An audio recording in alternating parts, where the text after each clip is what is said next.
Welcome, Natascha Strobl, who is visiting us here in Stockholm today on the occasion of the publication of your book, Radikaliserad Conservatism in Swedish. It has already been published in Italian and it has sold many copies in German.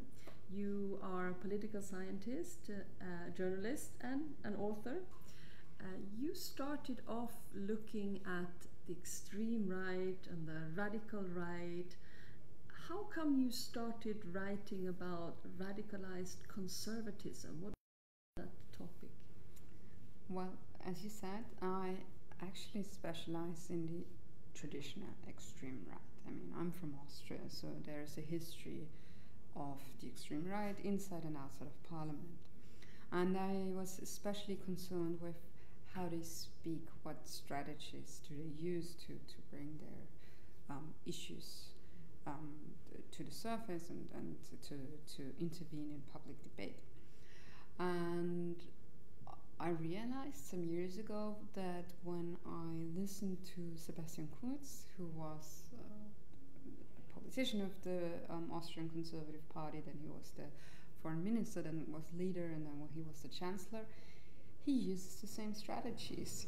So something within conservatism shifted, and now we have a conservative party talking, speaking, and using the same strategies the extreme right uses. So what's happening there? I was very interested, and especially because I saw similarities between Donald Trump and Sebastian Kurz. Of course, there are many differences as well, and they are polar opposites when it comes to how they present themselves. But if you scratch the surface, they have similarities as well, and I wanted to show that.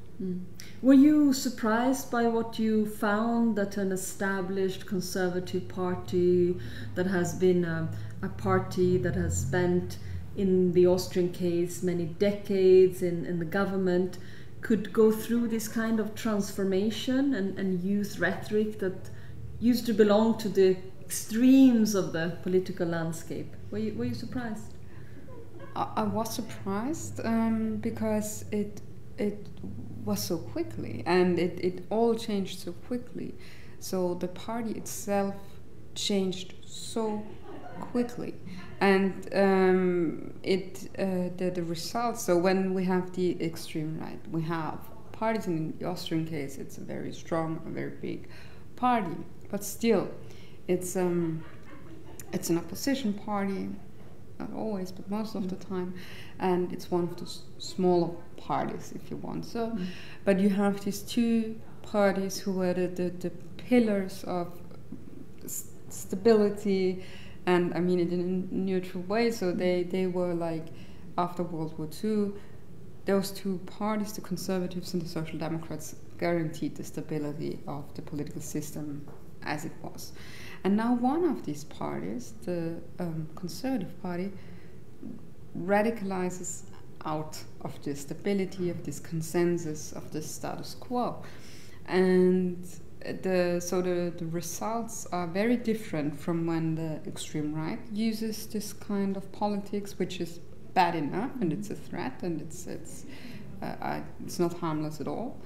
But if you have the Conservative Party using the same tactics, it very quickly becomes a threat to democracy in itself. It amplifies the effect that this kind of rhetoric and this kind of political tactic can have.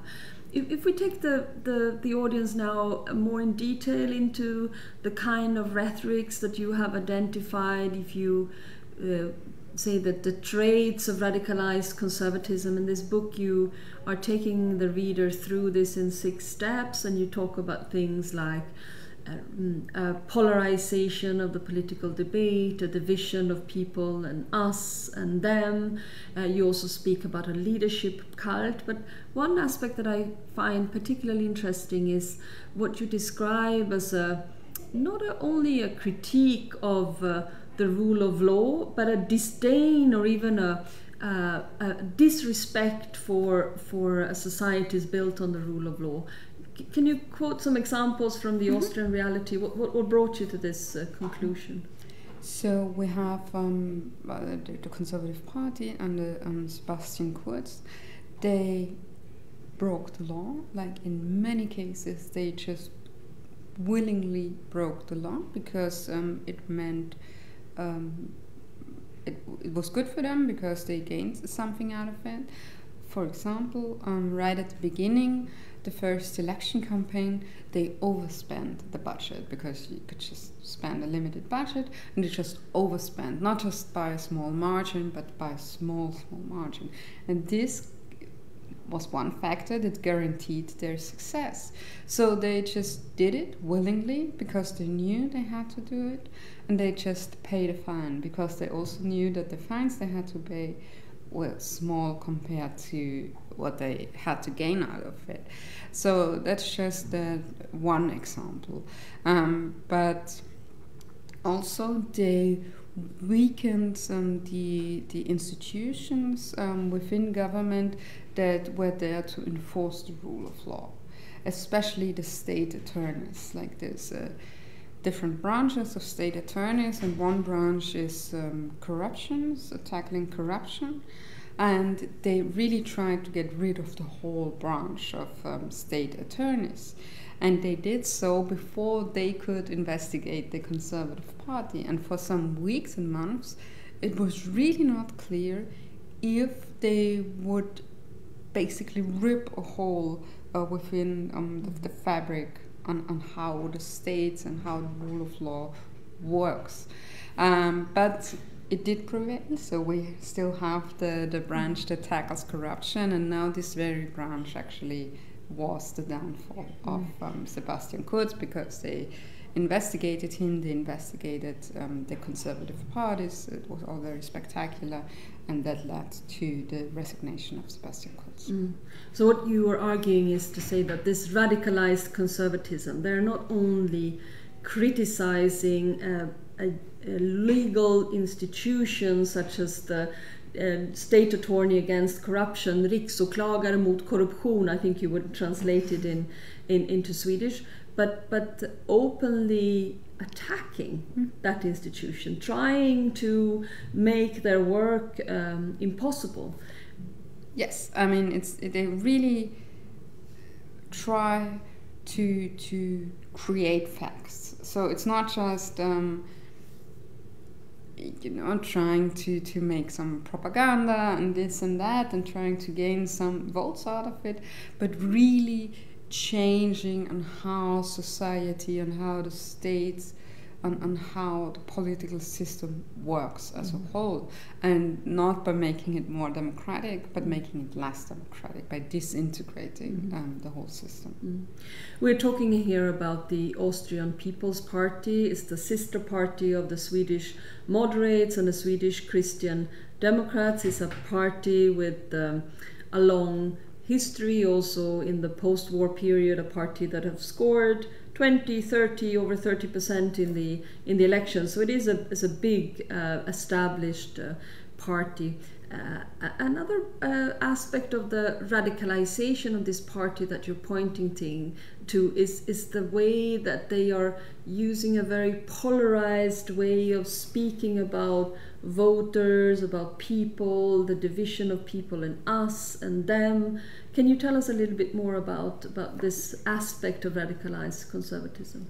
So what the Conservative Party did, they actually saw the culture wars rhetoric of the extreme right and took it for themselves. And the main issue in Austria, and also what the Conservatives did, they polarized along the line of migration.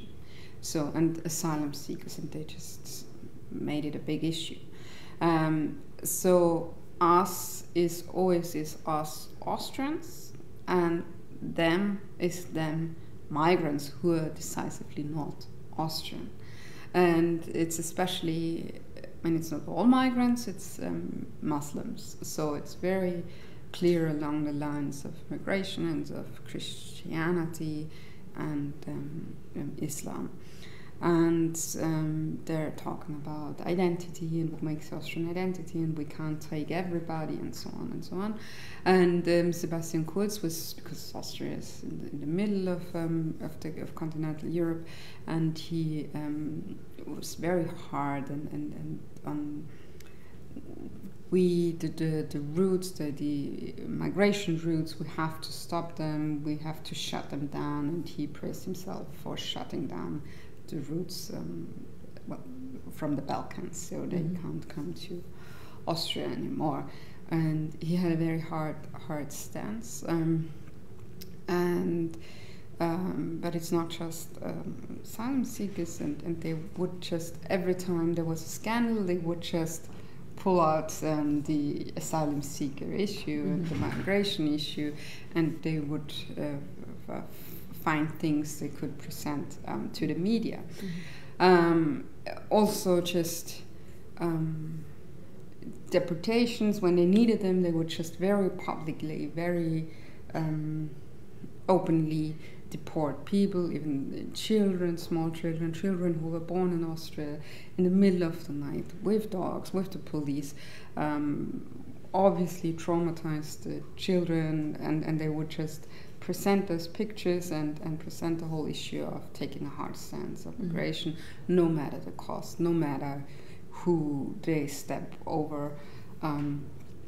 And they didn't care if it was lawful. We now have this issue of these 2 children being deported a year ago, and some days ago the Austrian Constitutional Court ruled that it was unconstitutional to deport these children in the middle of the school year out of their families and so on.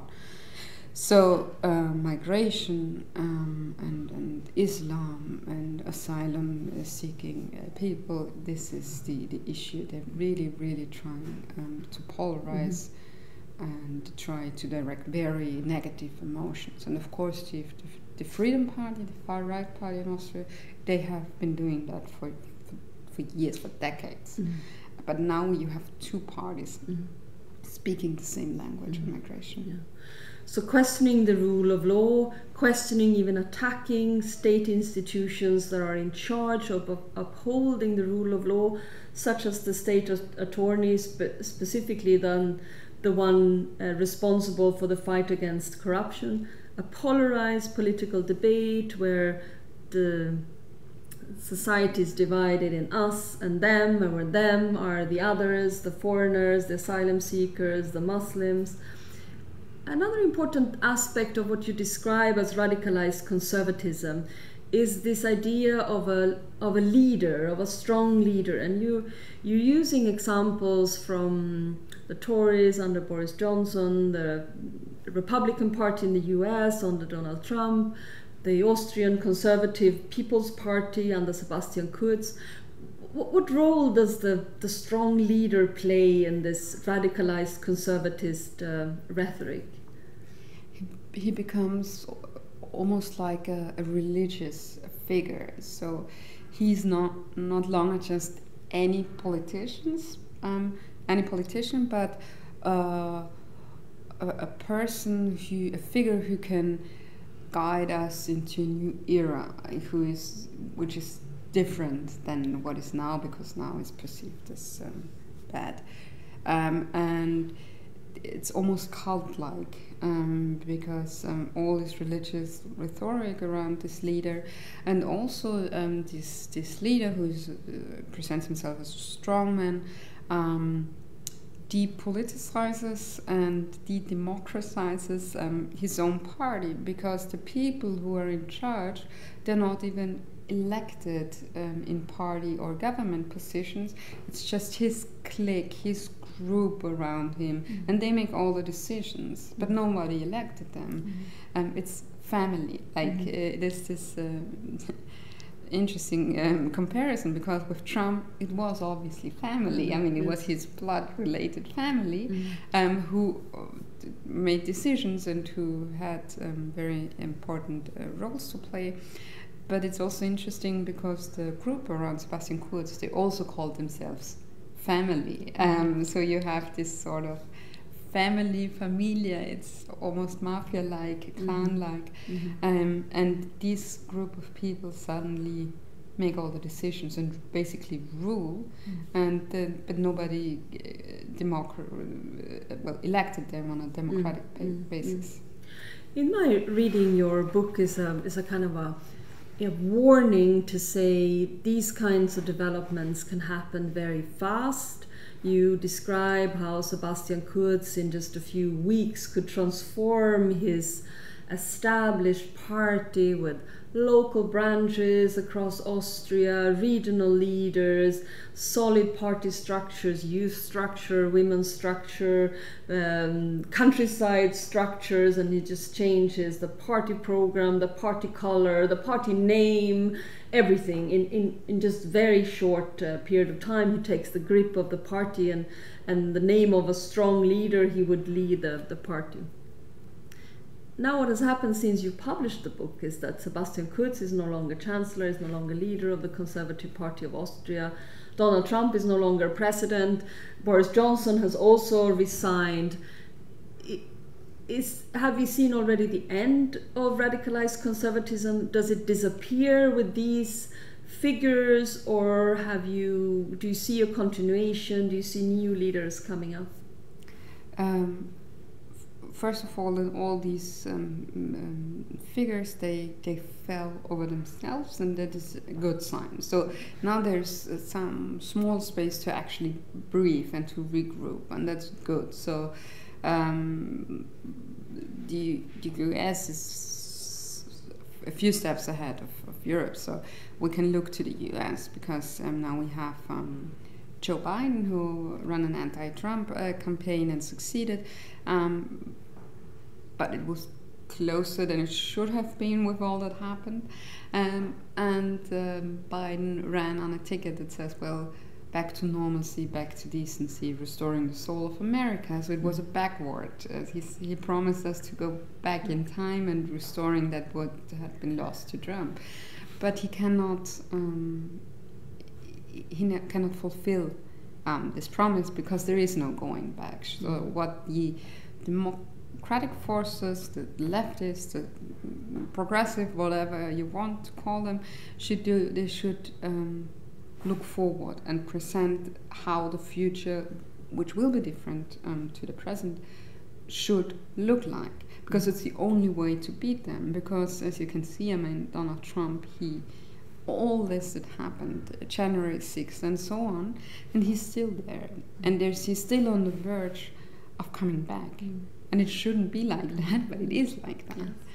In Austria, we're a few steps behind, so the party is disintegrating. It's very lowly favored at the moment, and they don't have the person who's stepping in and filling the shoes of Sebastian Kurz. Sebastian Kurz says he doesn't want to come back, so let's see if they find a person who can actually do what Sebastian Kurz did, or if it's just a disintegration process of the party.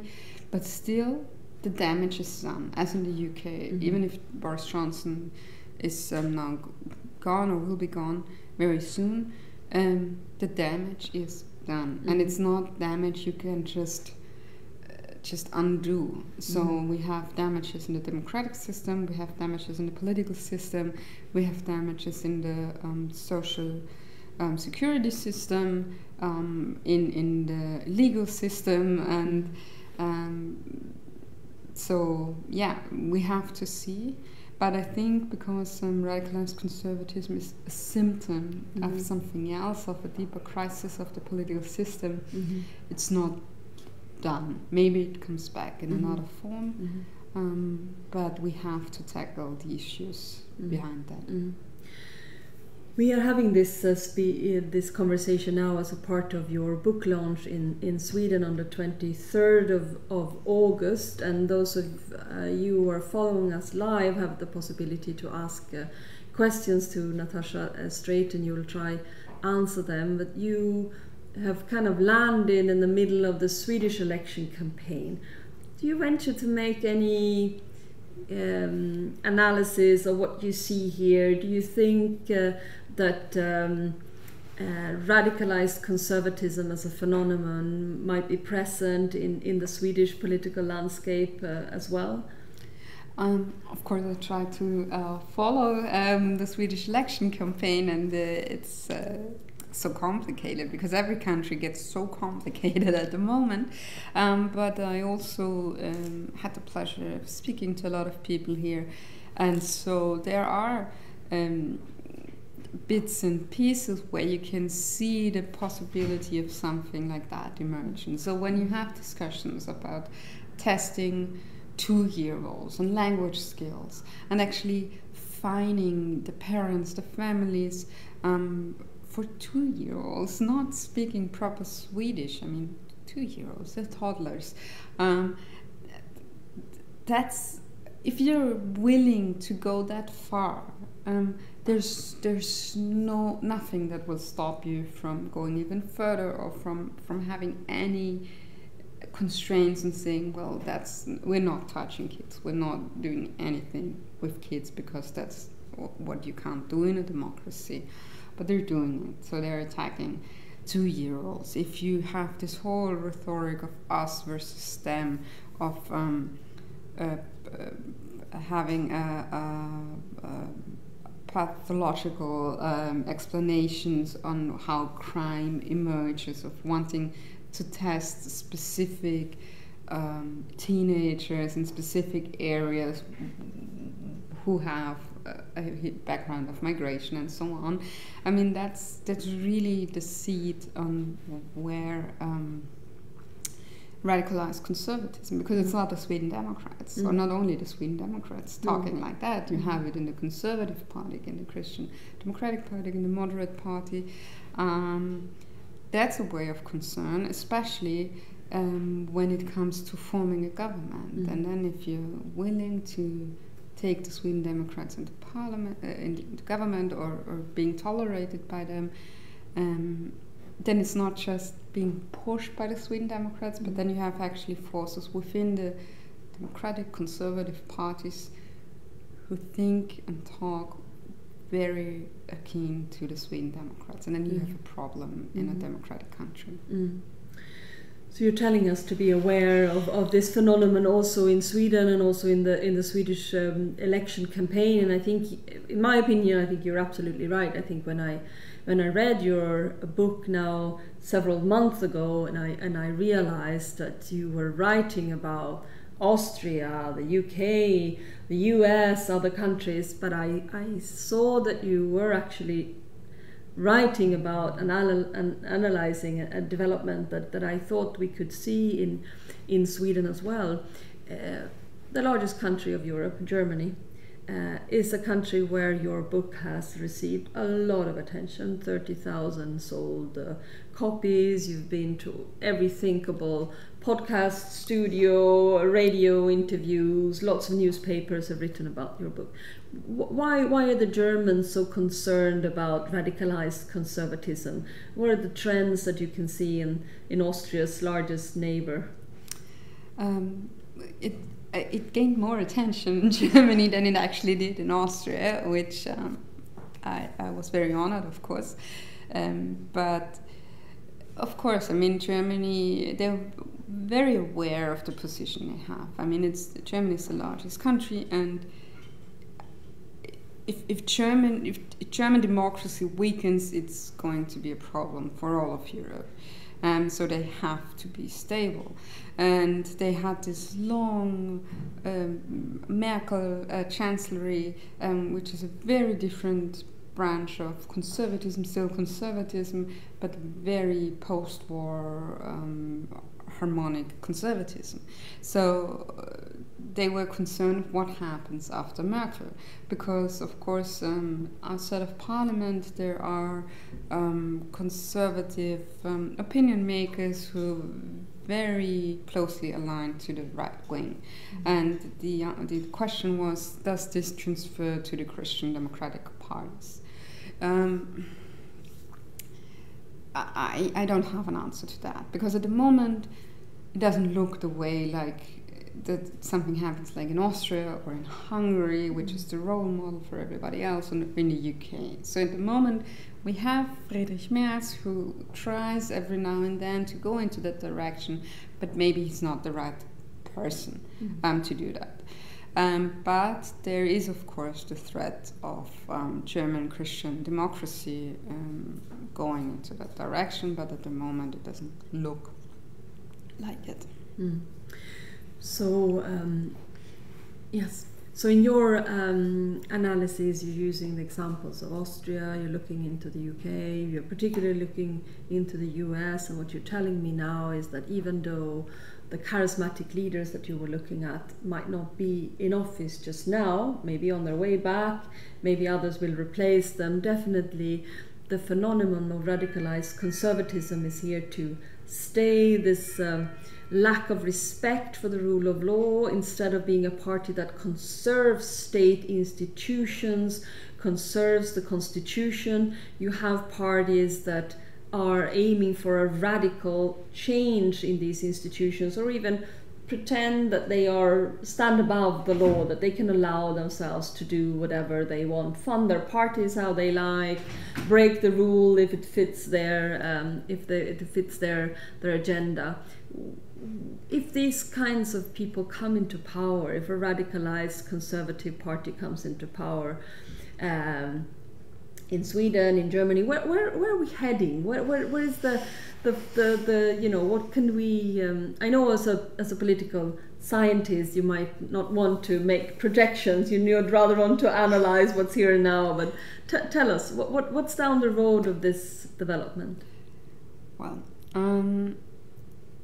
down the road, there's the example of Hungary. I haven't Hungary in there because it's a small book, and I wanted to focus on recent developments, also because of language barriers. But Hungary is the role model, and Hungary is not a fully functioning democracy anymore. It's not. It's authoritarian, semi-authoritarian, however you want to call it, rule. And Viktor Orban makes sure that there cannot be another leader than him and his party. Even if all the other parties, with the neo-Nazi party, if they all stick together, they do not manage to get more votes than Orban. And he makes sure with election laws and intervening in the media and so on. So that's authoritarian rule is the next step. We're not there in Austria. Austria is still not the highest form of democracy, but still a democracy. If you look to the US, it's a whole other story. I